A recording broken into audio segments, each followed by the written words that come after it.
বাংলাদেশের সর্বশেষ গুরুত্বপূর্ণ আপডেট সংবাদে আপনাকে স্বাগত। শুরুতেই সংবাদ শিরোনাম, পরে বিস্তারিত।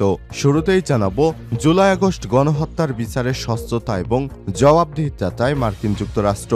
জুলাই আগস্টে গণহত্যার বিচার প্রক্রিয়া এবং স্বচ্ছ জবাবদিহিতা নিয়ে দিনভর বৈঠক করেছে মার্কিন প্রতিনিধি দল। সকালে সচিবালয়ে আইন মন্ত্রণালয়ের কর্মকর্তাদের সঙ্গে বৈঠক করেন। দুপুরে বৈঠকে বসেন আন্তর্জাতিক অপরাধ ট্রাইব্যুনালের চেয়ারম্যান ও প্রসিকিউশন টিমের সঙ্গে। তারা বলছে, যে কোনো মূল্যে শেখ হাসিনা এবং তার দোসরদের শিক্ষার্থীদের উপর গুলির ঘটনায় বিচার করতে হবে। এরপর জানাবো, খুলনায় পাট গোডাউন সহ 10 দোকানে আগুন, পুড়ে গেছে কোটি কোটি টাকার মালামাল। খুলনা নগরীর বড় বাজারের বারমাশিল এলাকায় পাটের বস্তার গোডাউন সহ বেশ কয়েকটি দোকানপাটে অগ্নিকাণ্ডের ঘটনা ঘটেছে। এতে প্রায় 10টি দোকানের মালামাল পুড়ে গেছে। স্থানীয় ব্যবসায়ীরা জানান, রাত 10:20 দিকে স্টেশন রোডের বারমাশিল এলাকায় মেসাস আহসানুল্লাহ নামের একটি পাটের বস্তার গোডাউনে আগুন লাগে। এর কিছুক্ষণের মধ্যেই পার্শ্ববর্তী গোডাউনগুলোতে এই আগুন ছড়িয়ে পড়ে। এতে ফায়ার সার্ভিসের 60টি ইউনিট আগুন নিভানোর কাজ করছে। জানাবো, কোনোভাবেই জঙ্গিবাদ এলাও করতে পারি না বললেন আইন উপদেষ্টা। কোনোভাবেই বাংলাদেশে কোনো অজুহাতেই এবং কোনো মোড়কেই বাংলাদেশে জঙ্গিবাদ, মৌলবাদ, উগ্রবাদকে এলাও করতে পারি না বলে মন্তব্য করেছেন আইন উপদেষ্টা অধ্যাপক ডক্টর মোহাম্মদ আসিফ নজরুল। জানাবো, ক্ষমা না চাইলে ভিপি নূরের বিরুদ্ধে ব্যবস্থা। আন্তর্জাতিক অপরাধ ট্রাইব্যুনালের চিফ প্রসিকিউটর মোহাম্মদ তাজুল ইসলামকে নিয়ে গণ অধিকার পরিষদের একাংশের সভাপতি নুরুল হক নূরের দেয়া বক্তব্য প্রত্যাহার করে ক্ষমা না চাইলে তার বিরুদ্ধে আইনি ব্যবস্থা গ্রহণ করা হবে। এদিকে গণ অভ্যুত্থানে আহতদের কর্মসংস্থানের ব্যবস্থা করা হবে। স্বাস্থ্য মন্ত্রণালয়, জুলাই স্মৃতি ফাউন্ডেশন এবং বিভিন্ন অংশীদারদের নিয়ে সমন্বয়ের মাধ্যমে অমৃত জুলাই আগস্ট গণ অভ্যুত্থানে আহত সহযোদ্ধাদের চিকিৎসা, পুনর্বাসন এবং কর্মসংস্থানের ব্যবস্থা করা হবে বলে জানিয়েছেন স্বাস্থ্য বিষয়ক বিশেষ সহকারী অধ্যাপক ডা মোহাম্মদ সাইদুর রহমান। এবং সর্বশেষ জানাবো, বিজ্ঞপ্তি ছাড়াই সাবেক ছাত্রলীগ নেতাকে উপাচার্যের পিএস নিয়োগ। বেগম রোকেয়া বিশ্ববিদ্যালয় বেরবির সাবেক ছাত্রলীগ নেতা আব্দুল্লাল তোফায়েল আল আহমেদকে সার্কুলার ছাড়াই বঙ্গবন্ধু শেখ মুজিবুর রহমান বিজ্ঞান ও প্রযুক্তি বিশ্ববিদ্যালয় উপাচার্যের দপ্তরে সেকশনে অফিসার হিসেবে চুক্তিভিত্তিক নিয়োগ দিয়ে ব্যক্তিগত সহকারী বানিয়ে নবনিযুক্ত উপাচার্য অধ্যাপক হোসেন উদ্দিন শেখর আজ ভারপ্রাপ্ত রেজিস্ট্রার মুরাদ হোসেন স্বাক্ষরিত এক বিজ্ঞপ্তিতে উপাচার্যের ব্যক্তিগত সহকারী হিসেবে নিয়োগের বিষয়টি ঘোষণা করা হয়। প্রিয় দর্শক, এতক্ষণ শুনছিলেন সংবাদ শিরোনাম, এবারে বিস্তারিত। তবে তার আগে বন্ধুরা, অনুরোধ থাকবে সংবাদটিতে একটি লাইক দিন। এই চ্যানেলে আপনি নতুন হয়ে থাকলে আমাদের সংবাদটি দেখতে দেখতে চ্যানেলটি সাবস্ক্রাইব করে রাখুন। কমেন্ট করে বন্ধুরা আপনার মূল্যবান মতামত জানিয়ে দিন আপনি বিশ্বের কোন দেশ থেকে বা বাংলাদেশের কোন স্থান থেকে আমাদের সংবাদটি দেখছেন এবং শুনছেন। এবারে বিস্তারিত। জুলাই আগস্ট গণহত্যার বিচারে স্বচ্ছতা এবং জবাবদিহিতা চায় মার্কিন যুক্তরাষ্ট্র।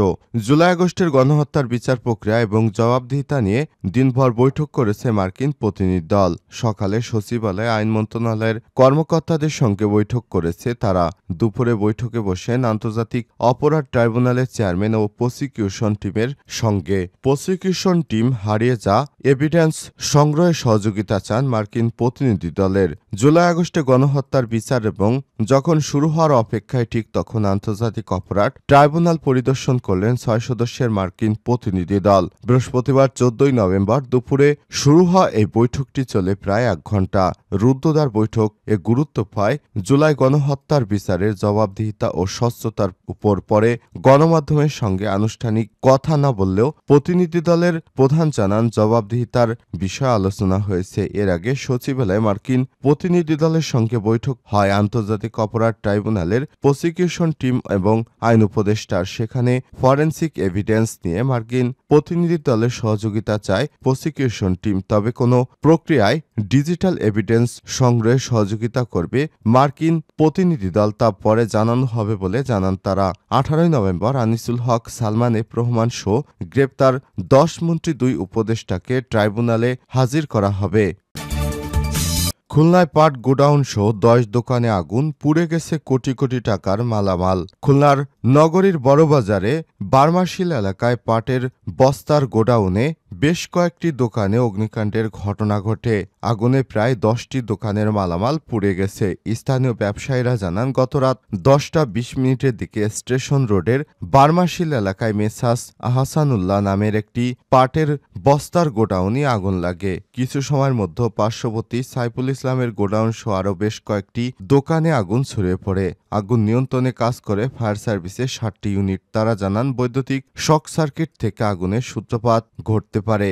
আগুনে কোটি কোটি টাকার মালামাল পুড়ে গেছে। ফায়ার সার্ভিসের সহকারী পরিচালক ফারুক হোসেন শিকদার জানান, তারা প্রায় 1.5 ঘন্টা চেষ্টা চালিয়ে রাত 12টার দিকে আগুন নিয়ন্ত্রণে আনতে পেরেছেন। এখন আগুন পুরোপুরি নেভানোর কাজ চলছে। পরে আগুনের লাগার কারণ উদ্ঘাটন এবং ক্ষয়ক্ষতির পরিমাণ নির্ণয় করার জন্য কাজ চলছে। এদিকে আগুন লাগার পর বিদ্যুৎ বিভাগ এই এলাকায় বিদ্যুৎ সরবরাহ বন্ধ করে দেয়। আগুন লাগার খবর পেয়ে অসংখ্য মানুষ সেখানে ভিড় করেন। মানুষ আগুন নেভানোর কাজে ফায়ার সার্ভিসকে সহযোগিতা করেন। আবার কেউ উৎসুক জনতার কারণে আগুন নেভানোর কাজ কিছুটা বিঘ্নিত হয়েছে। কয়েক দফা পুলিশ উৎসুক জনতাকে সরিয়ে দেয়। কোনোভাবেই জঙ্গিবাদ অ্যালাউ করতে পারি না বললেন আইন উপদেষ্টা। কোনোভাবেই কোনো অজুহাতেই কোনো মোড়কেই জঙ্গিবাদ বা উগ্রবাদকে অ্যালাউ করতে পারি না বলে জানিয়েছেন আইন উপদেষ্টা ডক্টর আসিফ নজরুল। বৃহস্পতিবার 14ই নভেম্বর বিচার প্রশাসন প্রশিক্ষণ ইনস্টিটিউটে 2005 সালে আত্মঘাতী বোমা হামলার পরিকল্পনায় নিহত জেলা জজ আদালতের 2 বিচারক জগন্নাথ পাড়ে এবং সোহেল আহমেদের স্মরণে আয়োজিত সভায় তিনি এমন মন্তব্য করেছেন। জুডিশিয়াল সার্ভিস অ্যাসোসিয়েশন এই অনুষ্ঠানের আয়োজন করে। অনুষ্ঠানে আইন বিচার এবং সংসদ বিষয়ের উপদেষ্টা আসিফ নজরুল, সচিব শেখ আবু তাহের, সুপ্রিম কোর্টের রেজিস্ট্রার জেনারেল, ঢাকার জেলা এবং দায়রা জজ আদালত, মহানগর দায়রা জজ, বিচার প্রশাসন প্রশিক্ষণ ইনস্টিটিউটের ভারপ্রাপ্ত পরিচালক সাব্বির ফয়েজ প্রমুখ বক্তব্য রাখেন। প্রাত 2 বিচারককে স্মরণ করে ডক্টর আসিফ নজরুল বলেন, জঙ্গিবাদ কত ভয়াবহ, এখানে আমাদের 2টি শিক্ষা আছে। জঙ্গিবাদ এবং উগ্রবাদ কি ভয়ঙ্কর জিনিস, মানুষকে কত যুক্তিহীন, অমানুষ এবং নিষ্ঠুরে পরিণত করে। আমাদের মনে হয় না পৃথিবীতে অন্য কোনো কিছু মানুষকে এতটা নিষ্ঠুর এবং মরিয়া বেপরোয়া করতে পারে। জঙ্গিবাদ যে কোনো ধর্মের হতে পারে, এটা আমাদের শিক্ষা দেয়। আমরা কোনোভাবেই জঙ্গিবাদ বা উগ্রবাদকে অ্যালাউ করব না। এ সময় তিনি আরো বলেন, আমাদের চারপাশে তো বন্ধুভাবাপন্ন কোনো রাষ্ট্র নেই। তাদের সব সময় চেষ্টা থাকে বাংলাদেশকে হেয় করা, কোনো একটা ঘটনাকে ফুলিয়ে ফাঁপিয়ে বড় করে দেখানো, এটা নিয়ে ষড়যন্ত্র করা। আইন উপদেষ্টা বলেন, আমরা যদি দেশের ভালো চাই, মানুষের ভালো চাই, সমাজের ভালো চাই, বন্ধুদের ভালো চাই, সন্তানদের ভালো চাই, আমাদের দেশকে আন্তর্জাতিক ষড়যন্ত্র থেকে রক্ষা করতে চাই, বাংলাদেশকে আর কোনো ফ্যাসিবাদ বা ষড়যন্ত্রের মুখ থেকে সব সময় আমাদের বাঁচিয়ে রাখতে হবে, তাহলে আমাদের অবশ্যই জঙ্গিবাদ, মৌলবাদ থেকে নিজেদের রক্ষা করতে হবে, যে কোনো মূল্যে রক্ষা করতে হবে। খেয়াল রাখতে হবে এর সুযোগ নিয়ে আমাদের দেশের সম্ভাবনাকে, আমাদের অগ্রযাত্রাকে যেন কেউ ব্যাহত করতে না পারে দেশি বা বিদেশি শক্তি। প্রসঙ্গত 2005 সালে এই দিনে বিচারকদের বহনকারী মাইক্রোবাসে আত্মঘাতী বোমা হামলায় নিহত হন ঝালকাঠি জেলা জজ আদালতের 2 বিচারক জগন্নাথ পাড়ে এবং সোহেল আহমেদ। এর ঘটনার 14ই নভেম্বর বিচারক সোহেল আহমেদ ও জগন্নাথ পাড়ে নিজ বাসভবন থেকে বেরিয়ে অপেক্ষমান মাইক্রোবাসে ওঠেন। এরপর অন্য এক বিচারককে নিতে মাইক্রোবাসটি থামে কোয়ার্টারের সামনে। চালক তাদের গাড়িতে রেখে ওই বিচারককে আনতে যান। এ সময় সেখানে অপেক্ষমান জেএমবির সুইসাইড স্কোয়াডের সদস্য ইফতেখার হাসান মামুন আত্মঘাতী বোমা হামলা চালায়। এতেই তাদের মৃত্যু হয়। ক্ষমা না চাইলেই নূরের বিরুদ্ধে ব্যবস্থা। আন্তর্জাতিক অপরাধ ট্রাইব্যুনালের চিফ প্রসিকিউটর মোহাম্মদ তাজুল ইসলামকে নিয়ে গণমাধ্যমে গণঅধিকার পরিষদের একাংশের সভাপতি নুরুল হক নূরের দেওয়া বক্তব্য প্রত্যাহার করে ক্ষমা না চাইলে তার বিরুদ্ধে ব্যবস্থা গ্রহণ করা হবে। বৃহস্পতিবার 14ই নভেম্বর রাতে ট্রাইব্যুনালের প্রশাসনিক কর্মকর্তা মোহাম্মদ মাসুদ রানার পাঠানো এক প্রেস বিজ্ঞপ্তিতে সব তথ্য জানানো হয়েছে। বিজ্ঞপ্তিতে বলা হয়, বৃহস্পতিবার বিকেল 5টার সময় গণঅধিকার পরিষদের একাংশের সভাপতি নুরুল হক নূর এবং তার একদল সহযোগী বহিরাগত ব্যক্তিদের নিয়ে সুপ্রিম কোর্ট প্রাঙ্গণ থেকে উস্কানিমূলক ও মানহানিকর স্লোগান দিতে একটি মিছিল নিয়ে আন্তর্জাতিক অপরাধ ট্রাইব্যুনালের মূল প্রবেশ গেট দিয়ে জোরপূর্বক প্রবেশের চেষ্টা করেন। পরে ট্রাইব্যুনালের নিরাপত্তায় নিয়োজিত আইনশৃঙ্খলা বাহিনীর সদস্যরা তাদের বাধা দিলে তারা ট্রাইব্যুনালে ঢুকতে না পেরে নুরুল হক নূর তার দলীয় কর্মীদের নিয়ে ট্রাইব্যুনালের গেটে একটি সংবাদ সম্মেলন করেন। সেখানে তিনি আন্তর্জাতিক অপরাধ ট্রাইব্যুনালের চিফ প্রসিকিউটর